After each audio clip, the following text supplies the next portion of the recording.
Jet Set Radio has influenced a bunch of very cool stuff that I want to talk to you about. Not surprising really, it's a pretty iconic game, maybe the most recognisable Dreamcast game, right up there with Sonic Adventure and Power Stone. It got a sequel too on the Xbox, which is fucking superb. Sadly, no official releases since then outside of cameo stuff in Sonic Racing and Monkey Ball, etc. But the good news is that it has got such a big legacy as far as influence goes. I'm pretty sure you're going to find something to scratch a similar itch right here in this video. And plus I wouldn't be surprised to see Sega pulling out a surprise release one of these days, for reasons I'm going to explain later. So let's talk Jet Set Radio Future, and the future of Jet Set Radio. By which I just mean a bunch of games that crib very heavily from the aesthetic and the style and the feel of the original bangers.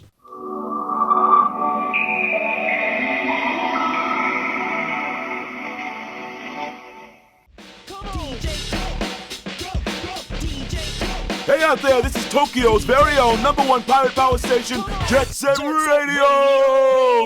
Over the hood, through the streets, and right into your brain. We're transmitting our signal straight to you. Y'all got your antennas on or what? The original game seems like a sensible place to start just to set the scene. It's a true classic with a simple premise. Near future Tokyo, or Tokyoto as it's called in these games, has been turned into a fascist state, courtesy of overzealous police chief Onishima and the shadowy Rikaku group. Standard fare, conformity versus creativity, big evil corporation, like every good 80s movie. Not an original premise, but handled very well and plenty of fun. So creative shit like roller skating and graffiti art is being suppressed, and since you are a roller skating graffiti artist, that's bad news for you and your gang, the GGs, which literally stands for Graffiti Gang. You zoom about in this super beautiful world, hitting sick tricks, tagging rival gang members, shooting down choppers, and antagonising your oppressors as you go. You also unlock a pretty varied selection of characters, all with their own unique charm, except for Tab, fuck Tab. I could go on here with the weird story beats and the inventive missions and all of that, but we got a lot more to get through in this video. So I will just say that if you haven't checked this game out, it's a $5 on Steam, and you'll have many hours of fun with it. So buy it, lock yourself in a room for the weekend with plenty of drinks and snacks, and get ready to become a certified Rudy. Now before we do head to the future, it's time for our first quick detour. Trick Style is a game that for some reason is linked in my mind with Jet Set Radio. I think because they both appeared in the Dream On demo series, which is something that came out with the official Dreamcast magazine back in the day. I'm probably going to do a video at some point about those demos because they're super cool, free demos, they came out with every issue of the magazine, and you had your playable demos for lots of upcoming games, but you also had a lot of unique bonus content such as the stuff for Toy Commander like the Christmas mission and whatnot. Trick Style came along with one of these demos anyway, and I had a lot of fun hoverboarding around through this kind of dystopian futurescape here. I think the idea of being a skate punk in a bleak future is what linked the two in my head. However, as you can see, where Jet Set has that timeless cel-shaded charm, Trick Style has butt-ugly character models that look like they're from Quake 3 or some shit like that. However, still a lot of fun, and I wanted to recommend it here for Dreamcast fans who love skating. Now, we move to the future. Jet Set Radio Future, that is. Excellent segue. I'd known about this game for a while, but I've only recently picked it up and played it in the last year or so, and my god, this fella right here is just as good as the original in my opinion, and that's high praise. You know what, fuck it, hot take, this might be better than the original. Kind of a bold statement, I know, but let me share my logic here. Number 1. This introduces light hangout sim elements, which as fans of the channel will know, really warms me cockles. I am only talking about very basic rudimentary stuff here, or should that be rudimentary? But instead of a character select screen like in the original, we've now got this little hub area where you can hang out with the GGs, including fun new characters such as Roboy. As well as that, the graffiti elements have now been streamlined a bit on this one. As much as I do love the tagging aspect of these games, the long and complicated inputs on Jet Set 1 weren't exactly optimised, not always super responsive. So here you just tap a button and assuming you've got all the cans you need, you will auto-complete the tag. I appreciate that.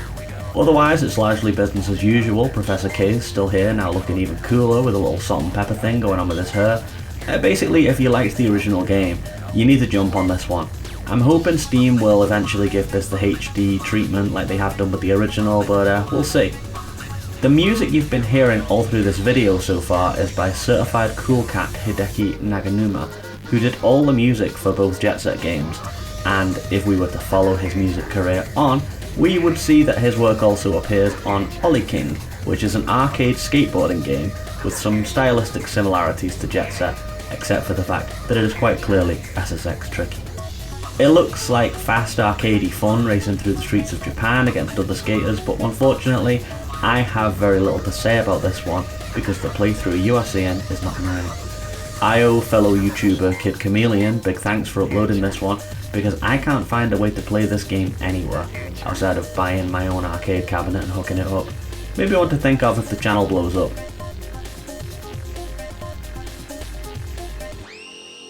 Let's track Hideki Naganuma for a while then.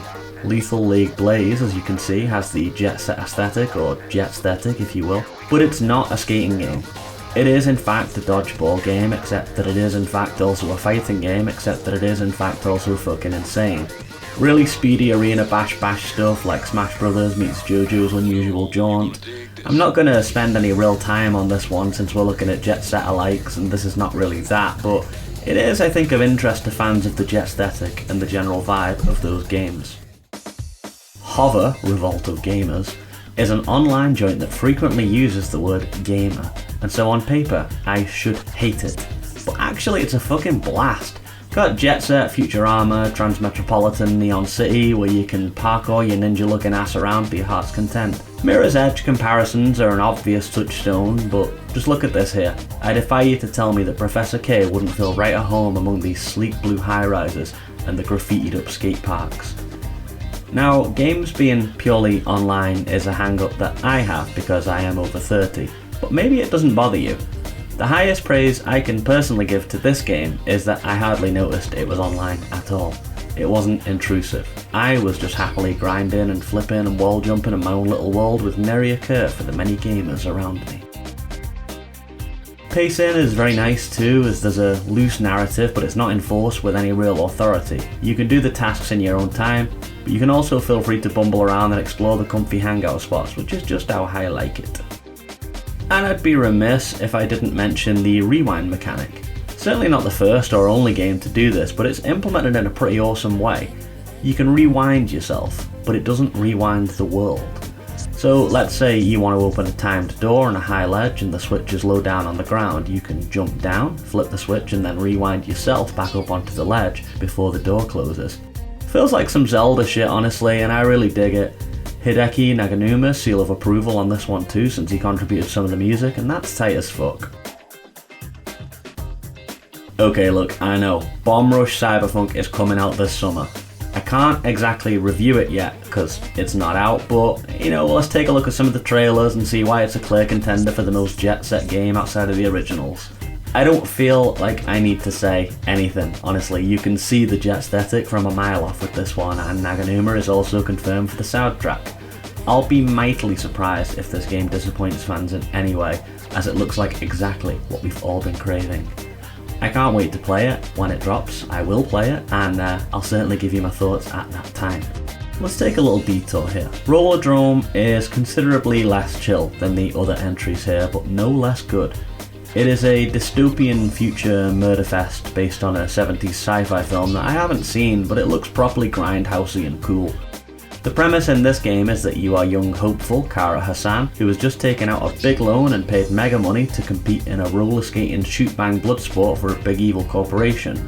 Add that to the moody synth music straight out of Scarface and the hypnotic vaporwave tunes and you get yourself a very 80s feeling product here. The aesthetic is beautiful too, maybe the best hand-drawn look I've seen in a hot minute. More realistic and less stylised than Jet Set, but the action is just as bombastic with huge jumps and wild tricks and bullet time. It even has a chill first-person exploration stuff backstage, which is just a little treat especially for me. It's a great inclusion as not only does it give us some very welcome hangout vibes, but these sections also flesh out the lore and plot, which is all pretty cool and interesting. Skate Park City is a short PSP flavoured detour for us. We're taking a break from rollerblades for a minute and we're getting back on our skateboards. This is literally Tony Hawk with a mild Jet-sthetic vibe, but I do think it's a fun little blast and I wanted to recommend it here.